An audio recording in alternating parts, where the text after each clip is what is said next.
Mathieu Lours, bonjour, vous êtes historien de l'architecture, spécialiste des architectures religieuses et vous nous parlez aujourd'hui du rôle du bois dans l'architecture et l'art religieux. On vous écoute. Le bois de l'Arche de Noé, le bois de la croix, le bois du plafond en cèdre du temple de Jérusalem. On a avec le bois un matériau à la charge spirituelle particulièrement forte. Dans les architectures chrétiennes, le bois, souvent, on ne le voit pas. Encore que dans les basiliques paléo-chrétiennes, c'est lui qui couvre les très larges nefs qui abritaient les fidèles à l'époque de Constantin.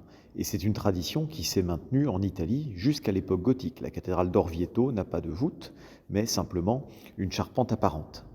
Et dans ce cas, le bois apparaît vraiment comme le couvrement par un matériau qui a participé de la création et de la rédemption de l'homme. Et puis, avec l'apparition de la voûte en pierre, le bois est dissimulé, mais il est toujours présent, par les charpentes, qui forment de véritables forêts, comme c'était le nom de la charpente de Notre-Dame.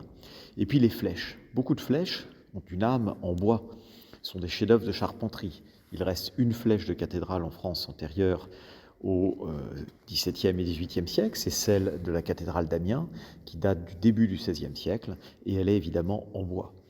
Ce bois, on le retrouve dans tout le mobilier liturgique, en particulier dans les stalles, ces chefs-d'œuvre de sculpture qu'on a à la cathédrale de Saint-Claude, à la cathédrale d'Amiens, avec des scènes parfois triviales, ou encore dans le grand décor de chœur de Notre-Dame de Paris, lors de la réalisation du vœu de Louis XIII par Louis XIV.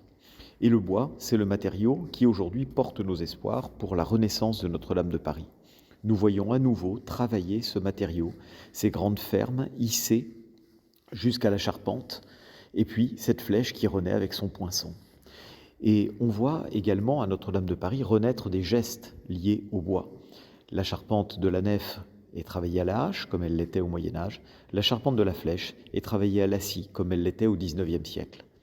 Ainsi, par ses techniques, par sa spiritualité, le bois nous rappelle que l'Église est un édifice vivant et qu'il est possible d'y trouver des éléments qui nous renvoient aussi à ce que la nature a donné aux hommes, cette nature derrière laquelle on peut également voir la main de Dieu qui, par le bois, lui donne la possibilité de transformer le vivant en pétrifié et de couvrir sa maison.